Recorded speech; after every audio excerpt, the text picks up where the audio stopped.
لا إله إلا الله وحده لا شريك له وأشهد أن سيدنا ومولانا محمدا عبده ورسوله أما بعد فأعوذ بالله من الشيطان الرجيم بسم الله الرحمن الرحيم واعتصموا بحبل الله جميعا ولا تفرقوا واذكروا نعمة الله عليكم إذ كنتم أعداء فألف بين قلوبكم فأصبحتم بنعمته إخوانا وقال النبي صلى الله تعالى عليه وسلم المسلم أخو المسلم لا يخذله لا يظلمه بحسب امرئ من الشر أن يحقر أخاه المسلم وقال النبي صلى الله تعالى عليه وسلم انما بعثت لأتمم مکارم الاخلاق او کما قال اللہ اکبر۔ میرے محترم بھائی اور دوستو، اسلام ایک زندگی گزارنے کا طریقہ ہے، صرف چند عبادات کا نام اسلام نہیں، یہ پوری ایک زندگی ہے۔ اور اس زندگی کو سکھانے کے لیے، چونکہ انسان پیدائشی طور پہ جاہل پیدا ہوتا ہے، اسے کچھ نہیں آتا، اسے سیکھنا پڑتا، اور جو سیکھتا ہے باہر سے سیکھتا ہے، سیکھا سکھایا نہیں پیدا ہوتا۔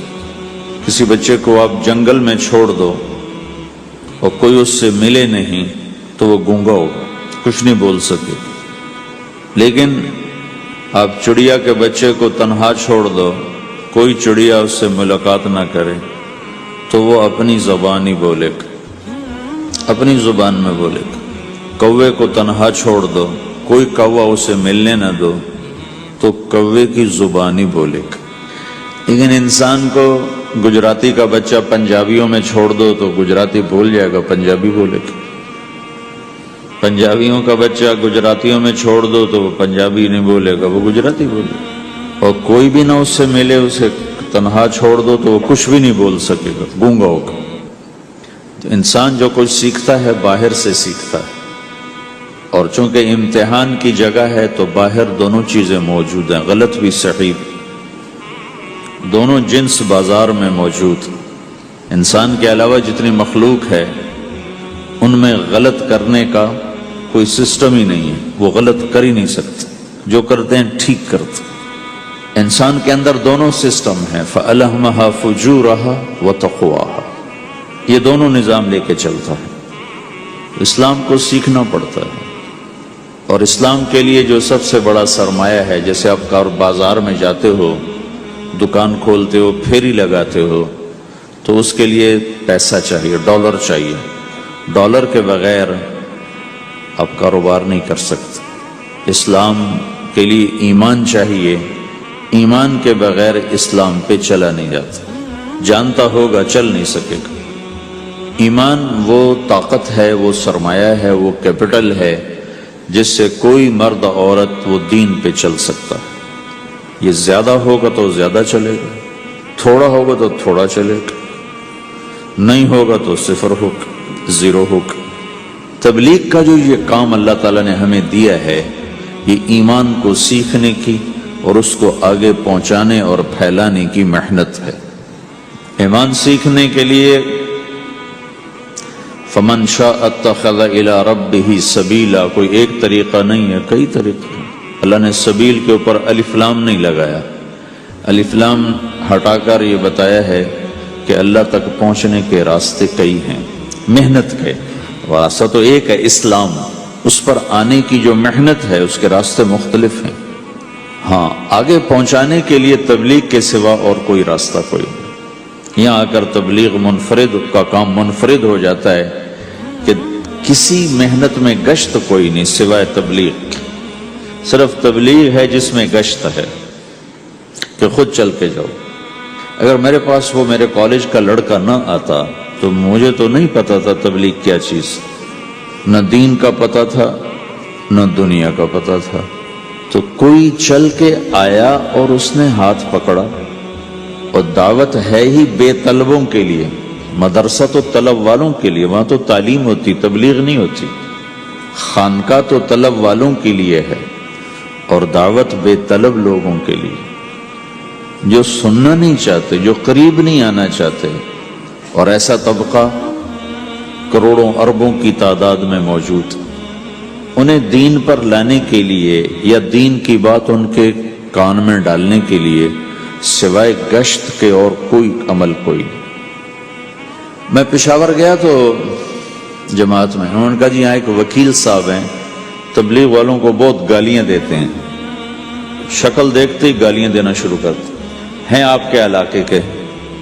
آپ کے علاقے کے؟ میں کہا اچھا ملاؤ. پشاور میں رہتا تھا، وکالت کرتا تھا، میرے علاقے کا میاں چنو ایک چھوٹا سا ٹاؤن ہے وہاں کا تھا، میں اس کے قریب تلمبا ایک چھوٹا سا ٹاؤن ہے میں وہاں. تو جب ہم ان کے دروازے پر گئے اور نوک کیا تو دروازہ کھلتے ہی انہوں نے وہی کام شروع کر دیا دیکھتے ہی. اور کہا میں نے تمہیں کتنی دفعہ کہا ہے، وہ جو مقامی، کہ تبلیغ والوں کو میرے دروازے پر مت لایا کرو. تو اب بتاؤ، میں اگر یہ تبلیغ کے رگڑے نہ لگے ہوتے تو میں تو 2 تھپڑ اس کے منہ پہ مارتا، یا مفتی صاحب کی طرف فتویٰ سناتا تو اسلام سے خارج ہو گیا ہے، توبہ کر. میں نے اس سے کہا بھائی میں تو تبلیغی بن کے آپ کے پاس نہیں آیا، میں تو اس لیے آیا ہوں کہ مجھے پتہ چلا کہ آپ میاں چنو کے ہیں اور میں تو لمبے کا ہوں، تو میں تو اس لیے آپ کو ملنے آیا ہوں. تو ایسے ہوا، اچھا آپ تو لمبے کے ہو؟ میں نے کہا تو لمبے کا ہوں. کہو اچھا اچھا اچھا، بڑی مہربانی، فرمائیے. میں نے کہا فرمائیے ایسے تو نہیں ہوگا، گھر بٹھاؤ پھر فرمائیے ہوگا. تو اس نے دروازہ کھولا، ہمیں بٹھایا. میں نے کوئی تبلیغ کی بات نہیں کی، چائے وائے پلائی. تو میرے والد صاحب اپنے علاقے کے مشہور آدمی تھے، تو جب میں نے اپنا تعارف کرایا تو وہ اور خوش ہو گیا. کہا تو آپ کے باپ کا الیکشن تو میں نے لڑا ہے، انہوں ان کے لیے ووٹ مانگنا. تو ایسا خوش ہو گیا، کھل گیا، اور چائے پلائی، بات چیت ہوتی رہی. تو اٹھتے ہوئے میں نے کہا فلاں مسجد میں ہماری جماعت آئی ہوئی. میں نے کہا چلو آپ کو بتا دوں. مغرب کے بیان میں وہ آیا ہوا تھا. پھر جتنے دن میں وہاں رہا وہ آتا رہا آتا رہا آتا رہا. میں واپس چلا گیا. بیچ میں کئی سال گزر گئے. لاہور کیولری گراؤنڈ ایک مشہور جگہ، وہاں میرا بیان تھا. جو کرکٹر آئے ہوئے تھے، ان کو ہم نیا سعید انور، انضمام، مشتاق، ان کو ہم قریب کر رہے تھے. اس وقت نئے نئے ان کو قریب کر رہے تھے. تو یہ لوگ آئے ہوئے تھے. تو بیان کے بعد ان کو لے کر ہم ایک کمرے میں بیٹھے. اس کمرے کی دیوار شیشے کی تھی. تو لوگ اندر آنے کی کوشش کر رہے تھے تو ان پہرے والے ان کو روک رہے تھے.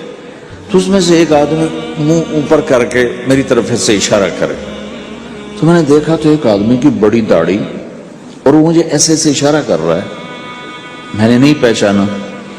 تھوڑی دیر کے بعد میں نے غور سے دیکھا تو وہ وہی وکیل صاحب پشاور والے. تو میں نے کہا ان کو اندر بلاؤ اندر بلاؤ. وہ اندر آئے تو میں اٹھ کے ملا. کہنے لگے یہ دیکھو یہ تمہارا ایک گشت، میرا وقت بھی لگ چکا ہے، بدنوں کے چلہ لگا ہے، یہ 3 چلے لگے ہیں. تو جو دیکھو نا، آپ میں سے کئی لوگ پھیری لگاتے ہیں، جس کو گجرا پھیری لگاتا ہوں. پھیری میں پہلے سمجھا ہی نہیں. پھیری تو کہتے ہیں چھوٹے جہاز کو جو سمندر میں چلتا ہے. میں سمجھا یہ پھیری لگاتے ہیں، پھیری. اور وہ تو گجراتی میں پھیری کہتے ہیں پھیری کو. تو پہلے تو میں چکر کھاتا رہا کہ یہ کیا ہے پھیری.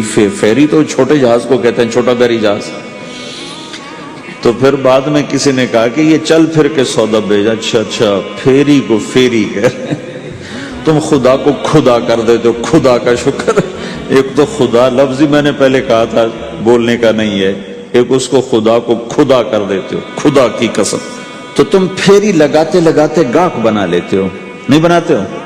پھیری لگاتے لگاتے تم اپنے گاہک بنا لیتے ہو. یہی تبلیغ کا کام ہے کہ پھیری لگاؤ، لوگوں کے در کھٹ کھٹاؤ. کوئی لے گا کوئی نہیں لے گا. جو آپ لوگ پھیری لگاتے ہو تو سارے آپ سے سودا لیتے ہیں؟ نہیں لیتے. کوئی لیتا ہے کوئی نہیں لیتا. لیکن آپ جاتے رہتے ہو جاتے رہتے ہو جاتے رہتے ہو جاتے رہتے ہو. آہستہ آہستہ آپ اپنا اتنا کام کر لیتے ہو کہ آپ کی روٹی چل جاتی. تو سارے نبیوں نے پھیرا لگایا، کوئی نبی گھر نہیں بیٹھا. کہ میرے پاس کوئی آئے گا تو اسے سکھاؤں گا۔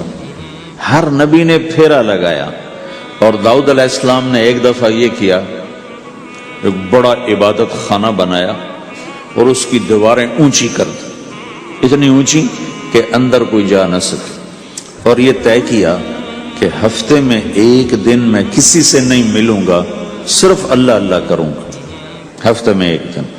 تو وہ پہلا دن تھا، اندر سے تالا لگا دیا اور خود اندر بیٹھ گئے، اور پہلا دن ہے کہ میں آج کسی سے نہیں ملوں گا۔ تو میرے رب کو یہ بات پسند نہیں آئی کہ نبی کا کام کٹ کے بیٹھنا نہیں ہے، لوگوں میں جانا ہے۔ تو اللہ تعالیٰ نے انسانی شکل میں 2 فرشتے اندر اتار دیے۔ اذ تصور المحراب ففزع منهم قال لا تخف خصمان بغى بعضنا على بعض فاحكم بيننا۔ کہا جی حضرت ہمارا جھگڑا ہو گیا ہے، ہم آپ سے فیصلہ کروانے آئے۔ تو داؤد علیہ السلام ڈر گئے کہ دروازہ بند ہے، یہ آئے کہاں سے؟ دیوار اتنی اونچی ہے کہ اس کے اوپر سے چھلانگ لگا کے بھی اندر نہیں آ سکتے، تو یہ کون ہے، آئے کہاں سے؟ دروازے کو دیکھیں تالا لگا ہوا ہے، دیوار کو دیکھیں اتنی اونچی ہے، تو کون چھلانگ لگا کے اندر آئے گا؟ تو ڈر گئے۔ تو کہنے لگے جی آپ ڈرے نہیں، ہمارا جھگڑا ہو گیا۔ کہ کیا جھگڑا ہے؟ کیا جھگڑا ہے؟ کہ هذا اخی له 99 نعجہ ولی نعجۃ واحدہ فقال اکفلنیها وعزنی فی الخطاب۔ یہ میرا بھائی ہے، اس کے پاس 99 بکریاں ہیں، بھیڑیں، 99 بھیڑ ہے، اور میرے پاس ایک ہے۔ یہ مجھے کہتا ہے ایک بھی مجھے دے دے، میری 100 پوری ہو جائے۔ تو آپ بتاؤ یہ غلط کر رہا ہے کہ ٹھیک کر رہا ہے؟ اب یہ فیصلہ تو آپ چھوٹے سے بچے سے بھی کروا سکتے ہو، نہیں؟ یہ تو لطیفہ سا بن گیا، داؤد علیہ السلام کے لیے لطیفہ بن گیا کہ ایک آدمی کہتا ہے جی میرے پاس 99 ہے، تیرے پاس ایک ہے، تو ایک مجھے دے دے، میری 100 ہو جائیں۔ تو داؤد علیہ السلام سوچ میں پڑ گئے یہ چکر کیا ہے۔ تو ایک دم ان کو خیال آیا کہ جیسے میرے رب نے مجھے پیغام بھیجا ہے کہ داؤد تجھے بندوں کو دعوت دینے کے لیے بھیجا ہے، مصلی پر بیٹھنے کے لیے نہیں بھیجا۔ ہاں مصلی پر بیٹھنا ہے، اس کے لیے رات ہے۔ قم اللیل الا قلیلا نصفہ او انقص منہ قلیلا او زد علیہ ورتل القرآن ترتیلا۔ چل ومن اللیل فتہجد بہ نافلۃ لک عسى ان یبعثک ربک مقاما محمودا۔ رات ہے، آ جاؤ۔ ان ناشئۃ اللیل ہی اشد وطئا واقوم قیلا۔ آجا آجا، رات بڑی مزے کی چیز ہے، تو اور میں تنہا۔ فاذا فرغت فانصب والى ربک فارغب۔ آ جاؤ۔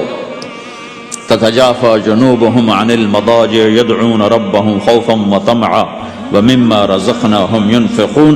رات تیری میری، دن میرے بندوں کے لیے۔ نہیں بیٹھ سکتا، تسبیح پکڑ کے نہیں بیٹھ سکتے ہو۔ تو اس پر داؤد علیہ السلام سجدے میں گرے۔ آیت سجدہ ہے اس لیے میں نہیں پڑھتا ہوں۔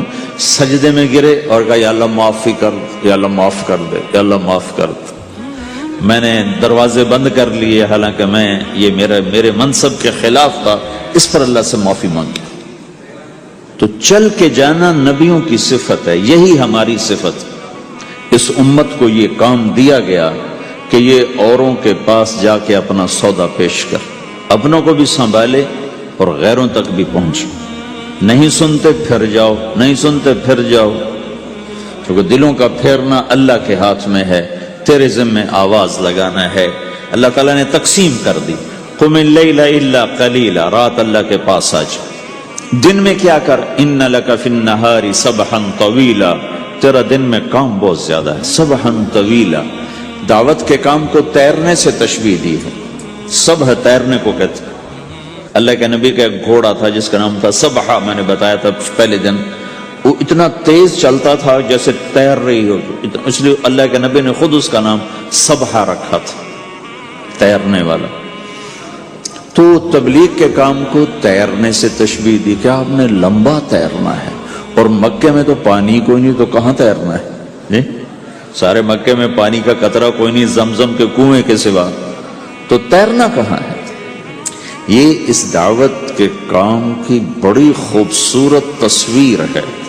سبحا طویلا، حالانکہ اللہ فرماتا ہے ان لک فی النہار شغلا طویلا عملا عظیما جہدا طویلا، لیکن سبحا طویلا، جو آدمی چل رہا ہوتا ہے اگر وہ بیٹھ جائے تو کوئی نقصان تو کوئی نہیں، گاڑی چلا رہا ہے کہیں گاڑی روک لے تو کوئی نقصان تو کوئی نہیں، تھوڑی دیر سے پہنچ جائے گا، کہیں گاڑی کھڑی کر کے کافی پینے لگ گیا تو کوئی مسئلہ تو کوئی نہیں ہے، آدھا گھنٹہ دیر سے گھر پہنچ جائے گا۔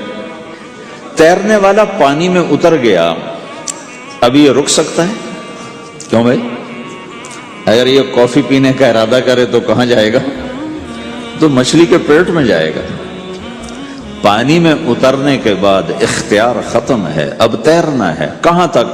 دوسرا کنارہ جب تک ہاتھ میں نہیں آتا تیرنا ہے، سبحا طویلا، جب تک آخرت کا کنارہ ہاتھ میں نہیں آتا۔ اے میرے نبی تجھے دعوت کا کام کرتے ہی رہنا ہے، کرتے ہی رہنا ہے، کرتے ہی رہنا ہے، تیری چھٹی کوئی نہیں۔ سبحا میں یہ اشارہ تھا کہ چھٹی کوئی نہیں، یہ موت تک کا کام ہے۔ وَاعْبُدْ رَبَّكَ حَتَّى يَأْتِيَكَ الْيَقِينُ۔ آئے ہائے، جب یہ آیت اتری یا ایھا المدثر قم فانذر وربک فکبر، اے میرے محبوب اٹھ جا، اٹھ جا، میرا پیغام سنا، تو لیٹا ہوا ہے۔ تو اس پر آپ نے کہا خدیجہ انقطع ایام النوم والراحہ، میرے آرام کے دن چلے گئے، میرے سونے کے دن چلے گئے، میرے رب نے مجھے کہا ہے اٹھ جا اور میرا پیغام سنا۔ تو اس وقت تو کوئی جاننے والا نہیں تھا، تو پہلے آپ چپ کے بات فرما رہے تھے، پھر اللہ نے کہا کھل کے کہہ، تو پھر آپ نے کہا میں خدیجہ میں کس کو کہوں، میری کون سنے گا، من ادعو من یستجیب۔ تو حضرت خدیجہ نے عرض کی یا رسول اللہ آپ دعوت دینے میں پہل کریں، میں لبیک کہنے میں پہل کرتی ہوں۔ تو بھائیو، دعوت ہمارا سرمایہ ہے، دعوت سے ایمان بنتا ہے، ایمان سے عمل بنتا ہے۔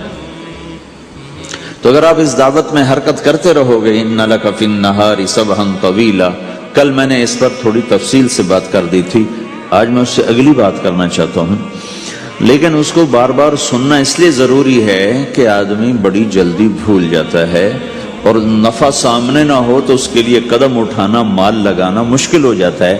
آپ پھیری بھی تو لگاتے ہو، تو شام کو پیسہ ہاتھ میں آتا ہے تو تھکاوٹ چلی جاتی۔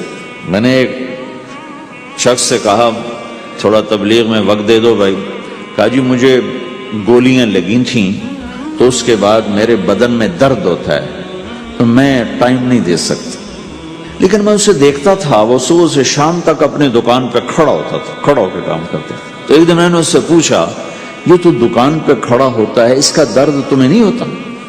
تبلیغ میں تو اتنی مشقت نہیں ہے۔ وہ کہنے لگا جی روز درد بہت ہوتا ہے، لیکن میں جب شام کو پیسے گنتا ہوں تو سارا درد چلا جاتا ہے، سارا درد چلا جاتا ہے۔ تو اب آپ تبلیغ میں 3 دن کے لیے گئے تو کچھ لگا کے آتے ہو، ہاتھ میں تو کچھ بھی نہیں ہوتا، اور چلے کے لیے جاؤ تو کچھ لگتا ہے، ہاتھ میں تو کچھ بھی نہیں آتا۔ 4 مہینے کے لیے جاؤ تو کچھ لگتا ہے، ہاتھ میں تو کچھ بھی نہیں آتا۔ تو وہ جذبہ پیدا نہیں ہوتا لگانے کا، تھکنے کا، تھکانے کا، جیسے دنیا میں پیدا ہوتا ہے کہ اس کی واپسی نظر آ رہی ہوتی۔ تو اس لیے بار بار ضرورت ہے اس کو سننے اور سنانے کی کہ اللہ نے اس امت کو یہ منصب دیا ہے، کنتم خیر امت اخرجت للناس، تم سب سے بہترین امت ہو، تمہیں نکالا گیا ہے۔ کیا کرتے ہو؟ تأمرون بالمعروف وتنہون عن المنکر وتؤمنون باللہ، بھلائی کی بات کرتے ہو، برائی سے روکتے ہو، صلہ مجھ سے لیتے ہو، تؤمنون باللہ، صلہ مجھ سے لیتے ہو، اللہ پہ ایمان لاتے ہو۔ کل بھی میں نے کہا تھا کہ ہر مسلمان کے ذمہ دعوت ہے، عمل کرے یا نہ کرے۔ آج پھر اس کو دوہرا رہا ہوں کہ عمل کرے یا نہ کرے، اوروں کو دعوت دینا ہر مسلمان کے ذمہ ہے۔ اللہ تعالیٰ نے بنو اسرائیل کے بارے میں کہا میری تم پہ لعنت ہے، لعن الذین کفروا من بنی اسرائیل علی لسان داود و عیسیٰ ابن مریم، اے داود، اے عیسیٰ، ان پر لعنت بھیجو۔ کتنا سخت اللہ کا فرمان ہے۔ اچھا کیوں؟ کس لیے؟ اللہ نے دو جرم بتائے۔ ذَلِكَ بِمَا عَصَوْا وَكَانُوا يَعْتَدُونَ، یہ بہت نافرمان ہو چکے ہیں، بہت نافرمان ہو چکے ہیں۔ ایک اس کی وجہ سے ان پر اللہ کی لعنت۔ دوسرا کیا ہے؟ کانوا لا یتناہون عن منکر فعلوہ، جو گناہ خود کر رہے ہوتے ہیں اس سے اوروں کو نہیں روکتے۔ کانوا لا یتناہون، نہیں روکتے تھے، عن منکر، اس گناہ سے، فعلوہ، جسے وہ خود کر رہے ہوتے تھے۔ تو اس سے پتہ چلا کہ اگر کوئی نافرمانی بھی کر رہا ہے تو کسی کو اگر دیکھتا ہے نافرمانی کرتے تو اسے سمجھانا اس کے ذمہ ہے۔ اللہ یوں کہہ رہا ہے کہ کم وقت خود تو برائی کر رہا تھا تو کسی کو روکتا تو صحیح۔ دونوں ہی کام نہیں کیے، نہ خود چھوڑا نہ کسی اور کو روکا۔ تو بھائیو، حرکت کرتے رہنا، اس حرکت میں بڑی طاقت ہے۔ ساری کائنات حرکت میں، اگر رک جائے تو تباہی۔ زمین حرکت کر رہی ہے، سورج حرکت کر رہا ہے، چاند ستارے ہر شے حرکت میں۔ تمہاری زمین 66,000 کلومیٹر فی گھنٹہ کی رفتار سے روزانہ بھاگی جا رہی۔ پھر پتہ چلا کہ پاناما میں دونوں سمندروں کے 66,000 کلومیٹر فی گھنٹہ کی رفتار سے دوڑا جا رہا ہے۔ تمہارا سورج 6 لاکھ میل 9 لاکھ کلومیٹر فی گھنٹہ کی رفتار سے دوڑتا جا رہا ہے۔ حرکت کے ساتھ زندگی ہے، حرکت ختم ہوگی زندگی ختم ہو جائے گی۔ اب لوگوں نے حرکت کی، اپنے ملکوں کو چھوڑ کر آئے، اللہ نے آپ کو روزگار دے دیا، باعزت روزگار دے دیا۔ تو بھائیو، اللہ کے دین کے لیے حرکت کرتے رہنا، عمل بھی آ جائے گا انشاءاللہ۔ ایک دن دیکھو گے زندگی بدلے گی۔ ہمارے بزرگ تھے، ساتھی فوت ہو گئے، تو ان کا بیٹا PIA میں کیپٹن تھا، جہاز اڑاتا تھا۔ تو انہوں نے کہا بیٹا نماز پڑھ لیا کر۔ کہا ابا فرصت نہیں ملتی، بہت کام ہوتا۔ کہا اچھا چلو نماز کے وقت ایک آدمی کو دعوت دے دیا کر، 5 نمازیں ہیں، 5 دفعہ دعوت دے دیا کر۔ وہ کہنے لگا میں دعوت دوں؟ خود تو میں پڑھتا نہیں، دوسرے کو کیسے دعوت دوں؟ کہا بیٹا ایک تو میری مان لے، نماز کا انکار کیا ہے تو یہ تو مان لے کہ چلو کسی کو کہہ دیا کر کے بھائی نماز پڑھا کرو۔ کہا چلو یہ تو آسان ہے، میں کہہ دوں گا۔ تو اس نے اپنے ابا کی بات مان لی، ہر نماز پہ 1-2 کو کہہ دیتا بھائی نماز پڑھا کرو۔ اس کے والد فوج میں جرنیل تھے، یہ کیپٹن تھا، دونوں کی ملاقات نہیں ہوئی۔ 6 مہینے بعد باپ بیٹا کی ملاقات ہوئی تو دیکھا تو کپتان صاحب کی داڑھی بھی اور ماتھے پہ محراب بھی۔ انہوں نے کہا بیٹا یہ کیا ہوا؟ کہا آپ نے مجھے پھنسا دیا۔ وہ جب میں لوگوں کو کہتا رہا تو میرے اپنے اوپر اثر ہونا شروع ہو گیا کہ میں اپنے آپ کو ملامت کرنے لگا کہ اوروں کو تو کہہ رہا ہے، خود تو پڑھتا نہیں۔ کہ اس نے مجھے کھڑا کیا اور میں نماز پہ آیا۔ پھر ایک دن شیو کرنے لگا، شیشے میں کھڑا دیکھ رہا تھا، تو میں نے کہا جب اللہ کو سجدہ کر رہا ہوں تو چہرے پہ نبی کی سنت بھی ہونی چاہیے۔ تو میں نے سیفٹی بھی پھینک دی، میں داڑھی بھی رکھ لی۔ تو تبلیغ کا کام کرتے رہنا، ہم فرشتے نہیں بن سکتے۔ ایک دفعہ ایک آدمی نے میرے اوپر بڑی چڑھائی کی، تم تبلیغ والے منافق ہو، کہتے کچھ ہو کرتے کچھ ہو، تمہارے قول اور فعل میں بہت فرق، بہت۔ جب ان کا غصہ اتر گیا تو میں نے ان سے کہا بھائی 100 نمبر تو اللہ نے بھی نہیں مانگے، آپ کیوں مانگتے ہو؟ اللہ نے کہا ہے فمن ثقلت موازینہ، جس کی نیکیاں بڑھ جائیں گی گناہ تھوڑے ہوں گے تو پاس کر دوں گے۔ تو 100 نمبر تو اللہ نے بھی نہیں کہا کہ ایک گناہ تیرے کھاتے میں نہیں ہونا چاہیے، 100/100 نمبر لے گا تو جنت دوں گا، نہیں تو ریپٹ مار کے جہنم میں ڈالوں گا۔ تو 100 نمبر تو اللہ بھی نہیں مانگتا، اسے پتا ہے میرا بندہ کمزور ہے، کبھی گناہ کرے گا کبھی نیکی کرے گا۔ تو وہ کہتا ہے جس کے پاس 51 نیکیاں ہوئیں اور 50 گناہ ہوئے تولوں گا تو 51 جھک جائیں گے نا، 50 معاف۔ مثال دے رہا ہوں، ہمارے علاقے میں ایک ذمہ دار تھے، وہ ذکر بھی بہت کرتے تھے، گالیاں بھی بہت دیتے تھے۔ ادھر سبحان اللہ تیرے فلانے، الحمدللہ کے ساتھ ایک پھکڑ تولتے تھے، ساری زندگی وہ ایسا ہی کرتے رہے۔ جب وہ فوت ہو گئے تو کسی نے ان کو دیکھا تو انہوں نے پوچھا کہ میاں صاحب آپ کے ساتھ کیا ہوا؟ آپ تو گالیاں بہت دیتے تھے۔ خود انہوں نے یہ پوچھ رہے آپ تو گالیاں بہت دیتے تھے، تو آپ کے ساتھ کیا ہوا؟ کہ اللہ تعالیٰ نے میرے ذکر اور میری گالیوں کو تولا تو میرا ذکر بڑھ گیا تو میری بخشش ہو گئی۔ اللہ نے بھی کاؤنٹنگ رکھی ہے، پرفیکشن مانگی ہی نہیں۔ اگر اللہ پرفیکشن مانگتا تو پھر آپ کہتے تم کرتے کچھ ہو کہتے کچھ ہو۔ اگر میں کہتا صحیح ہوں تو ایک نیکی تو کر رہا ہوں، اور کرتا نہیں ہوں تو ایک گناہ کر رہا ہوں۔ کیا پتا میرا رب میرے کہنے کے طفیل میرے نہ کرنے کو معاف کر دے۔ بس ایک صورت میں ہے کام خطرناک کہ اگر میں اس کہنے سننے کو اپنی دنیا بنانے کا ذریعہ بنا لوں پھر خطرناک ہے۔ تأمرون الناس بالبر وتنسون انفسکم وانتم تتلون الکتاب، وہ یہ آیت ہے۔ لیکن اگر میرے اندر اخلاص ہے تو پھر میں انسان ہوں، کبھی اچھا کروں گا کبھی برا کروں گا، لیکن میرے ذمہ صدا لگانا ہے۔ تو بھائیو اس تبلیغ کے کام کو کرتے رہنا، اس سے ایمان بنتا ہے، ایمان سے دین وجود میں آتا ہے۔ دین کے دو حصے ہیں، ایک عبادات ہے جس میں نماز سب سے اہم ہے، پھیری پہ ہو گھر پہ ہو نماز نہ چھوڑو۔ رمضان کے روزے ہیں، اللہ پھر رزق زیادہ دے دے، حج کرو، زکوٰۃ دو، لیکن عبادات بڑی محدود ہیں اور اس میں کثرت اللہ نے مطالبہ بھی نہیں کیا، بلکہ اللہ تعالیٰ نے اس میں اعتدال ہی کو پسند فرمایا ہے۔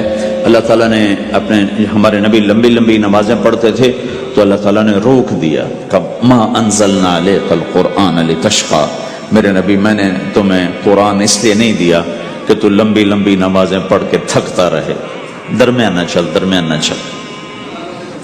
اللہ کے نبی نے تبلیغ میں زیادہ زور دکھایا تو اللہ نے اس پر بھی کہا فلا تذهب نفسك عليهم حسرات، اتنا غم نہ کیا کر کے تو خود ہی ہلاک ہو جائے، مت نہیں، ایسا نہ کر۔ تو عبادات محدود ہیں اور اس میں اعتدال مطلوب ہے۔ سارا دن مصلی پہ بیٹھنا یہ اللہ نہیں دیکھنا چاہتا، اللہ یہ دیکھنا چاہتا ہے کہ تو باہر جاتا کہ میں دیکھوں کہ اب تو کیا کرتا ہے۔ دوسرا حصہ اس کا اخلاقیات ہیں، آپس کی معاشرت ہے۔ دین جو اثر انداز ہوتا ہے وہ معاشرت سے اثر انداز ہوتا ہے، عبادت سے نہیں، عبادات سے نہیں۔ عبادت تو مسجد کے اندر ہے یا مصلی پر گھر کے اندر ہے، روزہ اندر کی چیز ہے، حج بیت اللہ میں ہے، زکوٰۃ مسلمان کو دی جاتی ہے۔ تو دنیا میں دین پھیلنے کے لیے اور اپنوں کو دین کے قریب کرنے کے لیے جو سب سے بڑا عمل ہے وہ بھائیو اچھے اخلاق ہے۔ یہ دوسرا حصہ میں آج بیان کرنا چاہتا ہوں۔ اللہ کے نبی نے فرمایا ایو عرل اسلام اوثق، مجھے بتاؤ اسلام کا سب سے مضبوط عمل کیا ہے؟ تو صحابہ نے کہا الجہاد، یا رسول اللہ جہاد۔ اسلام کا سب سے مضبوط عمل کیا ہے؟ صحابہ نے کہا جہاد۔ تو آپ نے کہا وحسن وما ہوا بہ، ہاں جہاد بہت اچھا عمل ہے لیکن سب سے بڑا عمل نہیں ہے، سب سے مضبوط عمل نہیں ہے۔ انہوں نے کہا جی الصلاۃ، نماز۔ تو ہم نے کہا ہاں وحسنۃ وما ہی بہا، نماز بھی بہت اچھی چیز ہے لیکن وہ نہیں جو میں پوچھ رہا ہوں، سب سے اعلیٰ، سب سے اوپر، سب سے مضبوط نہیں۔ تو انہوں نے کہا جی الحج، حج۔ تو آپ نے کہا حج بھی بہت اچھا عمل ہے لیکن وہ نہیں جو میں نے پوچھا ہے۔ پھر صحابہ نے کہا جی روزہ، آپ کا روزہ بھی بہت اچھا ہے لیکن وہ نہیں جو میں نے پوچھا ہے۔ تو پھر صحابہ نے کہا یا رسول اللہ پھر آپ ہی بتائیں، ہمیں تو نہیں پتا۔ تو ہمارے نبی عبادات سے اوپر لا رہے ہیں، اپنے ساتھیوں کو عبادات پہ قائم کر دیا۔ ہر آدمی نمازی بن چکا ہے، ہر آدمی روزے دار بن چکا ہے، ہر آدمی مالدار زکوٰۃ دینے والا بن چکا ہے، اور ہر آدمی حج کا جذبہ پیدا کر چکا ہے۔ اب آپ ان کو اخلاق پہ لانا چاہتے ہیں، چونکہ اسلام کی تکمیل اخلاق سے ہے۔ اسلام کو تشبیہ دی گئی ہے گھر کے ساتھ، بنی الاسلام علی خمس، تو بنیا کا لفظ عمارت پر بولا جاتا ہے۔ تو اسلام کی بنیاد میں ہے کلمہ، نماز، روزہ، حج، زکوٰۃ۔ اگر اس مسجد کی بنیادیں بھر دی جائیں تو اس کو مسجد تو نہیں کہیں گے نا، ہاں جی بنیادیں ڈال دی ہیں، چھت ڈالنی ہے، جب چھت پڑے گی تو پھر یہ مسجد کہلائے گی۔ تو اسلام کی بنیاد قائم ہو چکی تھی، اب آپ چھت ڈالنا چاہتے تھے۔ چھت کیا ہے؟ وہ اچھے اخلاق ہیں، تو اب آپ ان کو اوپر لا رہے ہیں۔ تو آپ نے جب پوچھا تو انہوں نے وہی کہا جو انہوں نے ابھی سیکھا تھا، نماز، روزہ، جہاد، حج، لیکن آپ نے سب کی نفی کر دی، نہیں یہ بھی نہیں، یہ بھی نہیں، یہ بھی نہیں، یہ بھی نہیں۔ کہا اچھا یا رسول اللہ آپ بتائیں، تو آپ نے فرمایا ان اوثق عر الاسلام الحب للہ والبغض للہ، اسلام کا سب سے مضبوط عمل وہ آپس میں اللہ کے لیے محبت کرنا ہے۔ اسلام کا سب سے مضبوط عمل وہ آپس میں اللہ کے لیے محبت کرنا ہے۔ اسلام کا سب سے مضبوط عمل وہ محبت ہے، اللہ کے لیے بغض ہے، اللہ کے لیے محبت ہے، یہ اسلام کا سب سے مضبوط عمل ہے۔ تو بھائیو، یہ چھوٹا سا معاشرہ اسلامی بن جائے، اس کے لیے بنیاد میں نے پہلے بتا دی، اب چھت بتا رہا ہوں، وہ ہیں اچھے اخلاق۔ اللہ تعالیٰ نے جب ہمارے نبی نے نماز لمبی پڑھی تو اللہ نے کہا درمیانی پڑھو، میں نے ابھی بتایا۔ تبلیغ میں دکھ زیادہ جھیلا تو اللہ نے کہا درمیانہ چلو، لیکن جب اللہ کے نبی نے اخلاق بلند کیے، اخلاق، تو اس پر بھی اللہ تعالیٰ فرماتا میرے نبی ذرا اتنا نرم نہ ہو، تھوڑا سا سختی دکھا، آنکھیں دکھا، تھوڑا شوشاں کر۔ تو میرے رب نے کیا کہا؟ واہ، میرے رب نے آپ کے اخلاق کی جیسی تعریف کی ہے، آپ کے کسی عمل کی ایسی تعریف نہیں کی۔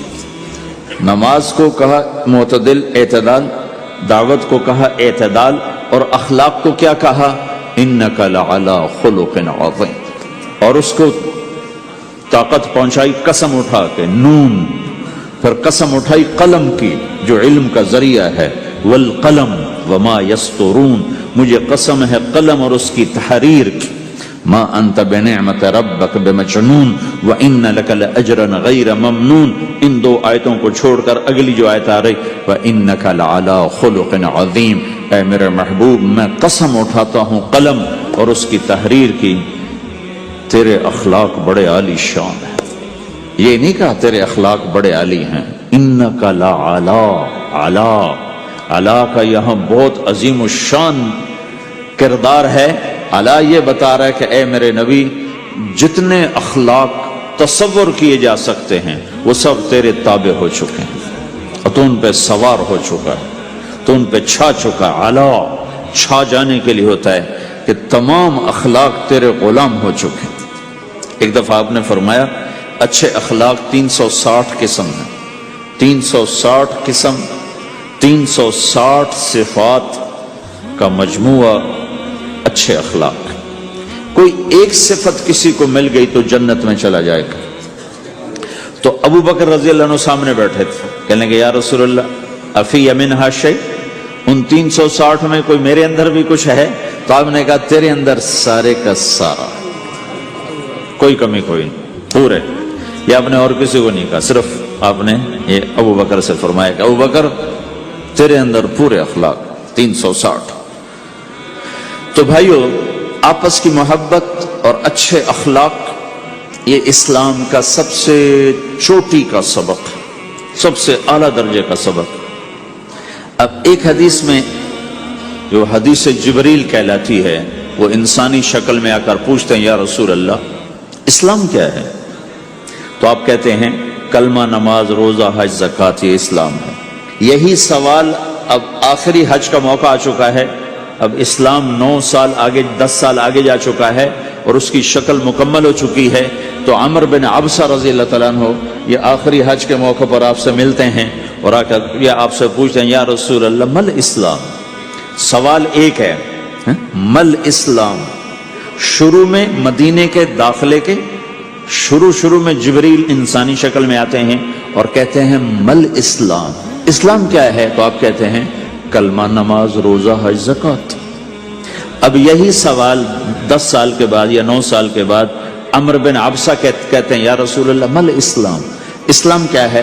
تو اب جواب سنو، آپ نے فرمایا اطعام الطعام وطیب الکلام، میٹھا بول بولنا اور کھانا کھلانا۔ کسی سے میٹھا بول بولنا کتنا عظیم ہے میرے اللہ کی بارگاہ میں کہ آپ نے فرمایا ابتسامک فی وجہ اخیک صدقہ، تو اگر کسی مسلمان کو ہنس کے مل لے تو یہ بھی تیرے لیے صدقے کا ثواب۔ صدقہ لکھا جائے گا۔ جبریل کہتے ہیں یا رسول اللہ مل ایمان، ایمان کیا ہے؟ تو آپ فرماتے ہیں اللہ کو ماننا، فرشتوں کو ماننا، نبیوں کو ماننا، کتابوں کو ماننا، تقدیر کو ماننا، موت کے بعد کی زندگی کا اقرار کرنا۔ ان تؤمن باللہ وملائکتہ وکتبہ ورسلہ وبالبعث بعد الموت، یہ ہے ابتدائی جواب۔ اب یہی سوال عمرو بن عبسہ کرتے ہیں 9 سال کے بعد، یا رسول اللہ مل ایمان، ایمان کیا ہے؟ تو آپ نے فرمایا الصبر والسماحہ، صبر کرنا، معاف کرنا۔ سوال ایک ہے، جواب 2 ہیں۔ کیوں کہ جگہ اور نوعیت بدل چکی ہے۔ ابتدائے اسلام ہے تو عبادات بتائی جا رہی ہیں، انتہائی اسلام ہے تو اخلاق بتائے جا رہے ہیں کہ اے عمر، ایمان کیا ہے؟ صبر کرنا، معاف کرنا، صبر کرنا، معاف کرنا۔ تو بھائیو، جو ہمارا معاشرہ بنے گا اسلامی، گھر میں باہر، وہ بنے گا اچھے اخلاق سے، عبادت سے نہیں، علم سے نہیں، تبلیغ سے نہیں، وہ بنے گا اچھے اخلاق سے، میٹھے بول بولنے سے، درگزر کرنے سے، معاف کرنے سے، سہ جانے سے، اور بازار میں سچائی، بازار میں میٹھا بول نہیں، وہ تو ہر تاجر مسکرا کے ملتا ہے، ہاں وہ تو کاروبار ہے مسکرانا۔ سچا بول، الصدق ینجی والکذب یہلک، میرے نبی نے فرمایا سچ نجات دیتا ہے اور جھوٹ ہلاک کر دیتا ہے۔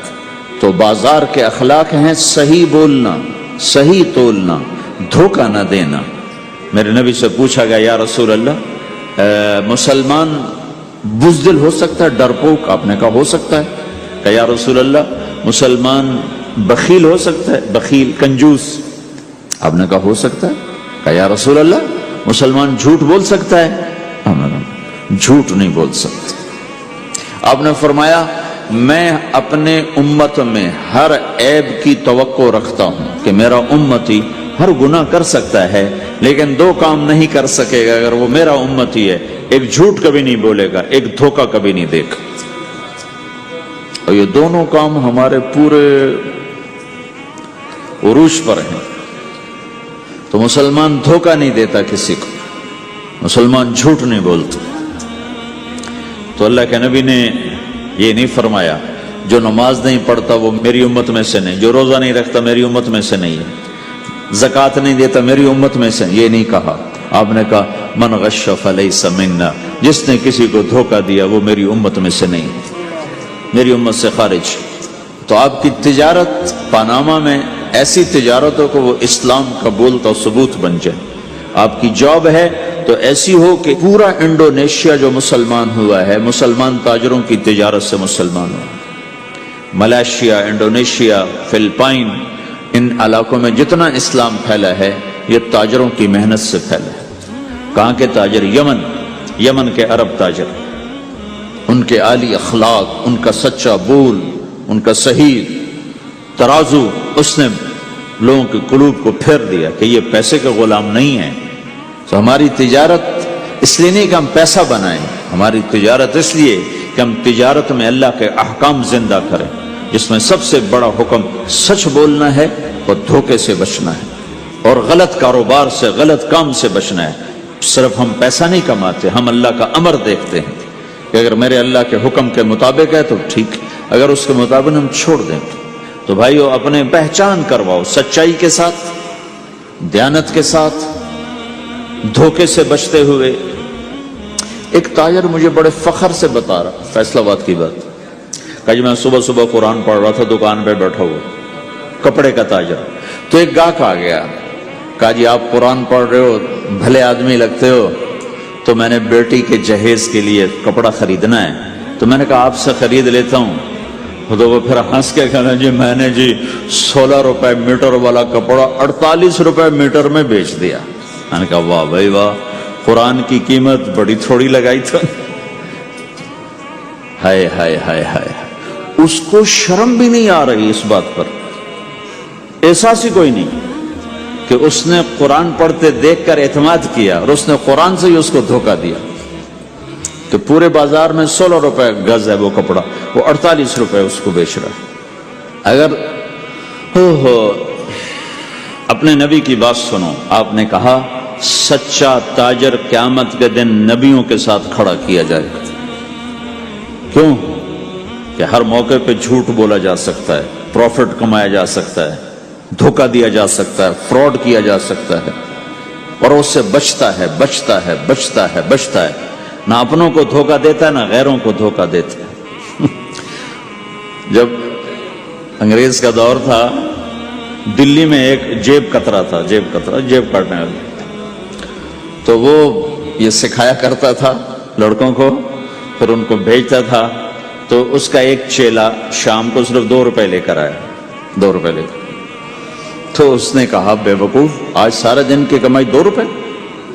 کہ استاد آج بہت بڑا مال مارا تھا، لیکن میں نے دیکھا تو وہ ایک گورا تھا، انگریز تھا. تو مجھے خیال آیا اگر قیامت کے دن عیسیٰ علیہ السلام نے میرے نبی کو گلہ دے دیا کہ تیرے امتی نے میرے امتی کی جیب کاٹی تھی، تو میں اپنے نبی کو کیا جواب دوں گا؟ تو میں نے جا کر اس کو واپس کر دیا. ابھی اپنے کے کھسکا کے لایا ہوں 2 روپے. پچھلے زمانے کے تو چور بھی ایسے خوددار ہوتے تھے، اب تو نمازی ایسے غیرت کہاں پھینک کے آ گئے ہیں. ماتھے پہ محراب ہوتا ہے اور دھوکے میں سب سے اول ہوتا ہے. تو ہمارا اسلام صرف اس مسجد کی 4 دیواری میں نہیں ہے، ہمارا اسلام تو بارش کے قطروں کی طرح پھیلا ہوا ہے.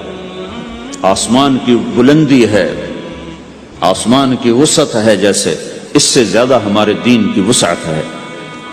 تو آپ کسی دفتر میں ہو یا اپنے کاروبار میں ہو تو اس میں بھی اللہ کے نبی نے آپ کو طریقہ بتایا ہے. بازار کے اخلاق ہیں مسکرانا نہیں، بازار کے اخلاق ہیں سچ بولنا، صحیح دینا، صحیح تولنا، صحیح سودے کا عیب بتانا. عبد الرحمن بن عوف رضی اللہ تعالیٰ عنہ پہلے 10 صحابہ میں آتے ہیں، پہلے 10 صحابہ. آپ نے کہا ابو بکر جنتی، عمر جنتی، عثمان جنتی، علی جنتی، طلحہ جنتی، زبیر جنتی، سعد جنتی، عبد الرحمن جنتی، ابو عبیدہ جنتی، سعید بن زید جنتی. اس میں ایک عبد الرحمن. جب ان کا انتقال ہوا تو انہوں نے 3 ارب 10 کروڑ 20 لاکھ دینار چھوڑے ترکہ. ہمیں تو بڑا بیوقوف بنایا گیا، کاغذ کو کرنسی بنا کے دے دے. کاغذ کرنسی تو سونا ہوتا ہے جی، کرنسی تو سونے اور چاندی کو کہتے ہیں، کاغذ کے ٹکڑے کو تو کرنسی نہیں کہتے. اور اب کرنسی بھی لے کر وہ کارڈ پکڑا دیے، جیب بھی خالی، اب کرنسی بھی کاغذ بھی کوئی نہیں، خالی کارڈ. اس کو کیا کہتے ہیں کارڈ کو؟ Credit card. کریڈٹ کارڈ وہ ساری دنیا کو بیوقوف بنائے ہوئے. یا تو کاغذ پکڑائے ہوئے ہیں یا کاغذ بھی اب واپس لے لیا، اب کارڈ پکڑا دیا. اور عبد الرحمن بن عوف نے جو پیسے چھوڑے وہ کاغذ نہیں تھے. کاغذ کی کیا حیثیت؟ پاکستان میں روز چھپ رہے ہیں، کاغذ کی کیا حیثیت؟ 3 ارب 10 کروڑ 20 لاکھ دینار سونے کے، اور ایک سکہ دینار اس وقت 4.5 ماشے کا ہوتا تھا.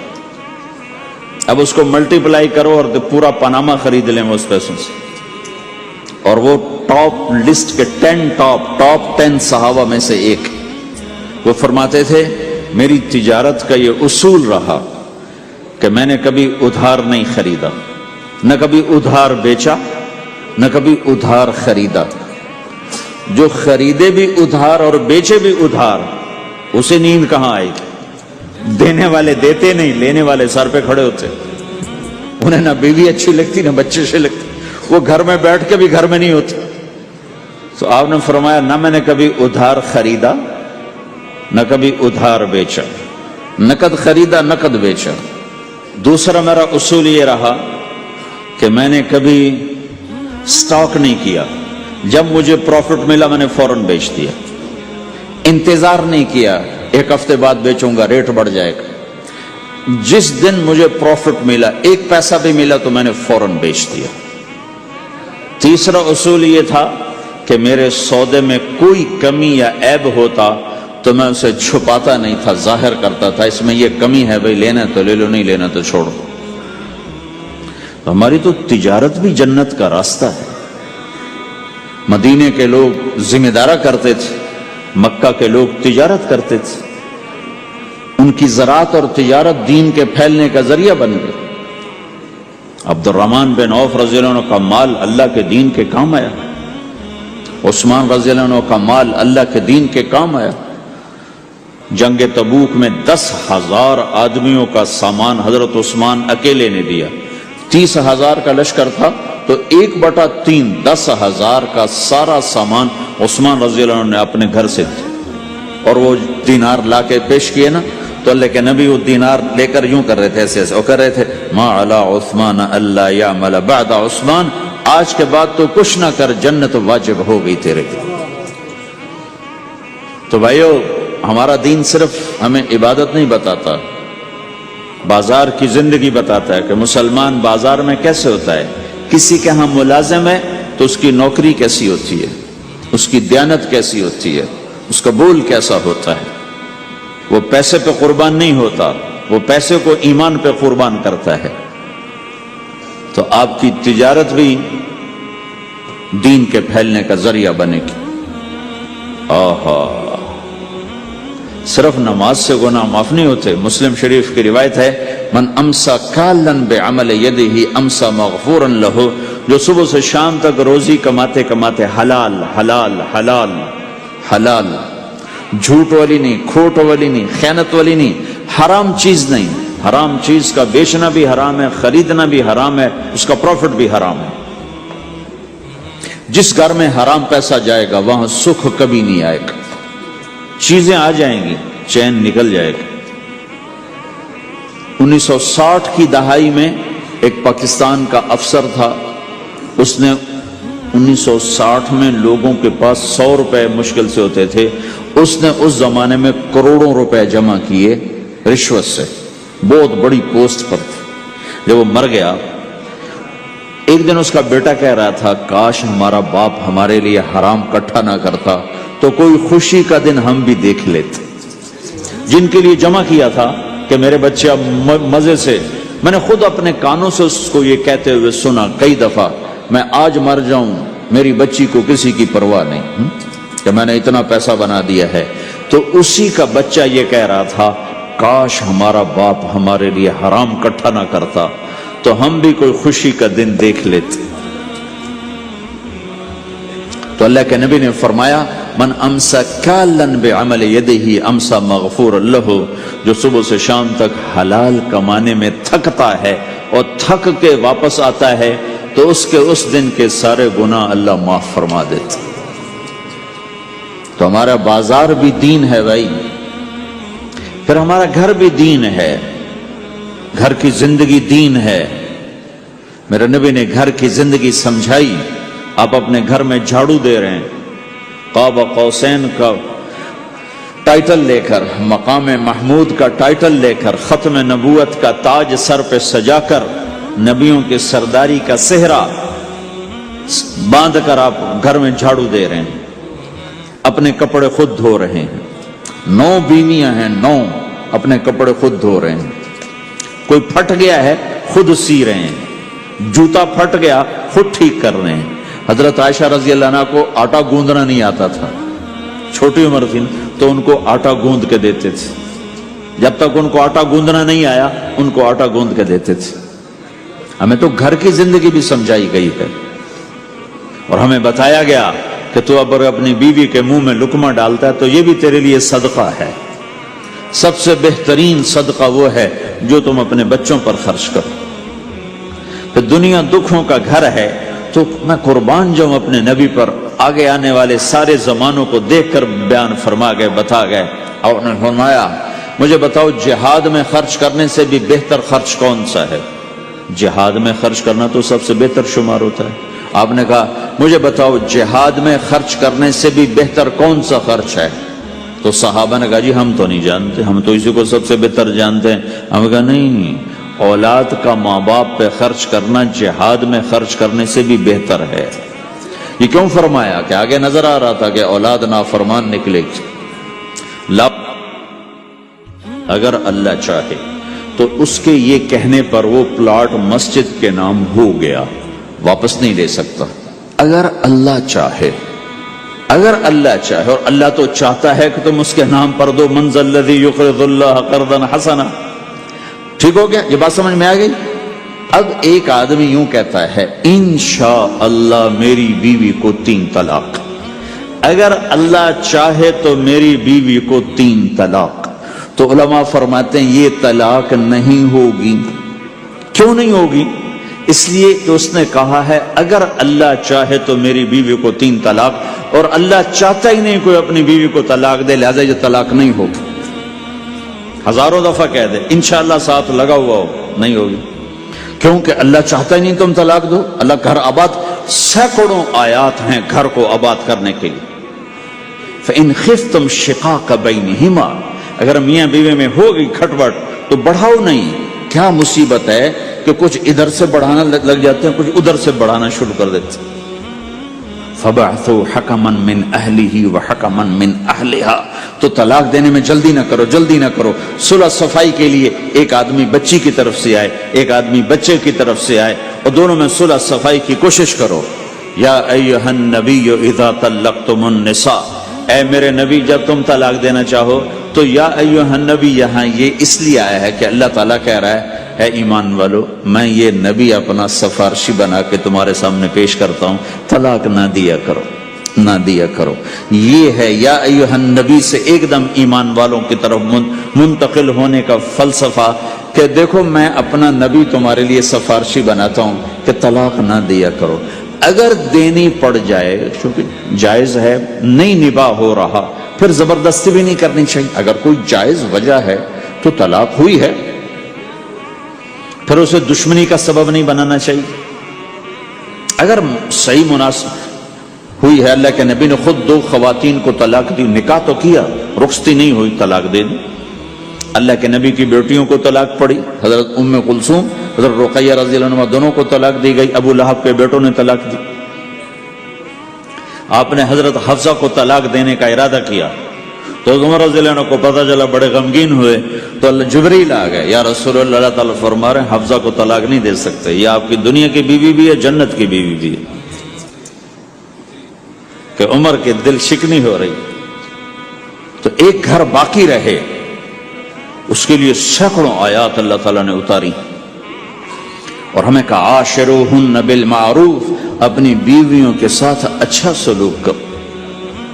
ہمیں خطاب، چونکہ مرد کسی کی بچی کو لے کے آتا ہے، لڑکا کسی کی بچی کو لے کے آتا ہے، اور اپنے وہ بچی ماں چھوڑتی، باپ چھوڑتی ہے، بھائی چھوڑتی ہے، بہنیں چھوڑتی ہے، سہیلیاں چھوڑتی ہے، سب کو چھوڑتی ہے، اور تیسرے دن اس کو تانے شروع ہو جاتے ہیں، اس کا تو دل ہی نہیں لگتا.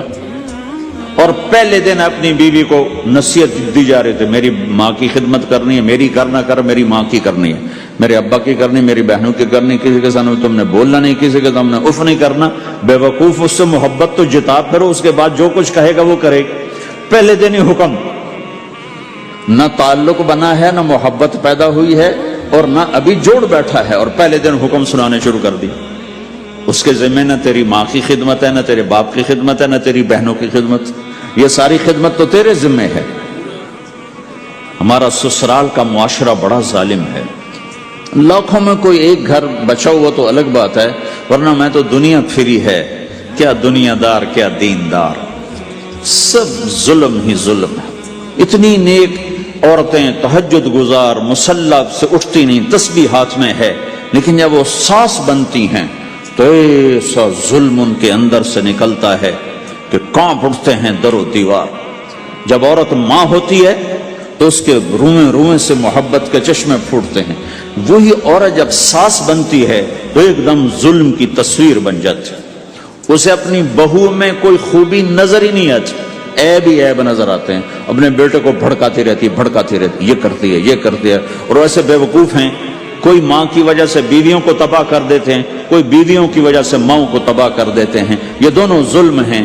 ماں کی وجہ سے بیوی پہ زیادتی نہ کرو، بیوی کی وجہ سے ماں پہ زیادتی نہ کرو. بیوی کا اپنا مقام ہے، ماں باپ کا اپنا مقام ہے، بہنوں کا اپنا مقام ہے. 100% شکایات جھوٹی ہوتی ہیں، سب جھوٹ ہوتا ہے. اس لیے میرے رب نے دستور بتایا، ان جاءکم فاسق بنبأ فتبینوا، جب کسی کی خبر سنو، کوئی کمی کوتاہی سنو، اول تو سنو نہیں، اگر سننی پڑ جائے تو تحقیق کر لو، تحقیق کر لو۔ قاضی ایاس کے پاس آیا، ایک شخص آیا روتا ہوا، ہائے مر گیا، ہائے مر گیا۔ تو ان کے ساتھ ایک آدمی بیٹھے تھے، کہنے لگے حضرت اس کا قضیہ جلدی سے سن لیں، بیچارہ بڑا مظلوم لگتا ہے۔ کہنے لگے چپ کر، یوسف علیہ السلام کے بھائی بھی رات کو روتے ہوئے باپ کے پاس آئے تھے۔ ہر رونے والا مظلوم نہیں ہوتا، ہر رونے والا مظلوم نہیں ہوتا۔ اپنے گھروں کی فضا بناؤ، کمی سنو ہی نہیں۔ تمہاری بیوی ماں کی کمی بتانے لگے، کہا مجھے نہ بتاؤ، تیری بڑی مہربانی۔ تمہاری ماں تمہاری بیوی کی کمی بتانے لگے، کہا اماں مجھے نہ بتاؤ، تیری بڑی مہربانی۔ گھر کی فضا ایسی بناؤ کہ کسی کی کمی کا تذکرہ نہ ہو، تو اللہ کی قسم تمہارا گھر جنت کا نمونہ بن جائے گا۔ یہ معاشرت کا دین بتا رہا ہوں، معاشرت کا دین۔ اپنی بیوی کی خوبیوں کی تعریف کرو، کمیوں پہ پردہ ڈالو۔ بیویوں کے ذمہ ہے خامد کی خوبیوں کی تعریف کریں۔ انسان حوصلہ افزائی کا محتاج ہوتا ہے۔ ایک بزرگ ہے اپنے کسی مرید کے گھر، تو وہاں انہوں نے کھانا کھایا، کھانا ان کو پسند آیا، کہنے لگے اپنی بیگم کو پردے میں بلاؤ۔ تو انہوں نے اپنی بیگم کو پردے میں بلایا، کہا بیٹی میں نے تیرا ہاتھ کا کھانا کھایا، بہت مزیدار تھا، اللہ تمہیں جزائے خیر دے، تم نے بہت اچھا پکایا۔ تو وہ زار و قطار رونے لگی۔ تو انہوں نے پوچھا بیٹی کیا ہوا؟ میں نے تو کوئی ایسی بات نہیں کی۔ کہ نہیں حضرت آپ کی بات پہ رونا نہیں آیا، رونا اس پر آیا ہے کہ 30 سال سے میں اس شخص کے ساتھ رہ رہی ہوں، کبھی ایک دفعہ اس نے میرے ہاتھ کے پکے کی تعریف نہیں کی۔ آپ گھر میں تشریف لائے، آپ نے پوچھا کوئی کھانے کو کچھ ہے؟ ام سلمہ رضی اللہ عنہ کا گھر، کہا یا رسول اللہ آج تو کچھ نہیں، سرکہ ہے۔ کہا واہ واہ واہ واہ، نعم الادام الخل، سرکہ تو بہت اچھا سالن ہے۔ سبحان اللہ، کیسے دلجوئی فرمائی اپنی بیگم کی، سرکہ تو بہت اچھا سالن ہے۔ یا تو نے نمک کم ڈال دیا، تو نے مرچی زیادہ کر دی۔ ہم رائمنڈ میں پڑھتے تھے نا، تو پکانا ہمارے ذمہ ہوتا تھا، تو ہمیں پتا کہ پکاتے ہوئے کیا گزرتی۔ جب 2-2 ہزار آدمی کی روٹی ہم پکاتے تھے، 5-5 بوری آٹا گوندا ہے ہاتھوں سے، 10-10 من کھڑے ہو کے روٹی لگائی ہے، سخت سردی میں بھی سخت گرمی میں بھی۔